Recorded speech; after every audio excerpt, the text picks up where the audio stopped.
कैलासवासी नवनाथ राजाराम पोवा यांच्या स्मरणार्थ जवाहरनगर येथे भव्य रक्तदान शिबिर संपन्न। इचलकरंजी शहरात नुकतेच एक रक्तदान शिबिर यशस्वीरित्या पार पडले। सदर शिबिर कैलासवासी नवनाथ राजाराम पोवार चौक नर्मदा पाण्याची टाकी भाजी मार्केट जवळ जवाहरनगर इचलकरंजी येथे संपन्न झाला। या शिबिरात नागरिकांनी मोठा उत्साह दाखवला आणि मोठ्या संख्येने रक्तदान केले। हे शिबिर कैलासवासी नवनाथ राजाराम पोवार यांच्या स्मरणार्थ शिवप्रेमी तरुण मंडळ एमपी बॉईज आधार ब्लड बँक इचलकरंजी यांच्यातर्फे आयोजित करण्यात आले होते आणि त्याला चांगला प्रतिसाद मिळाला। रक्तदान हे एक महत्त्वाचे सामाजिक कार्य आहे ज्याद्वारे गरजू लोकांना रक्त उपलब्ध होते।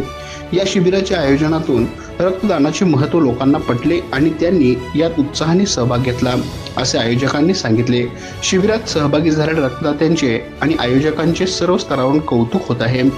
सदर शिबिर प्रसंगी माजी आमदार सुरेशरावजी हळवणकर, भाऊसाहेब प्रमुख सुहास जांभळे, शशिकांत मोहिते, सतीश मुळीक, संतोष कुपटे, मनोज शिंगेवर, सुनील कोरवी, जहांगीर पट्टेकरी, मनोज साळुंके, राजाराम पोवार, दत्ता पाटील, शिवाजी भोंगाडे, सुभाष पाटील, दत्ता मांजरे, अविनाश धोत्रे, विजय पाटील, सुशांत पवार, सूरज वाटले, वैभव थेटे, गणेश परीट, सौरभ चौगुले, प्रशांत पाटगावकर, सुरेश पानसकर आदीसह भागातील नागरिक, महिला मोठ्या संख्येने उपस्थित होते।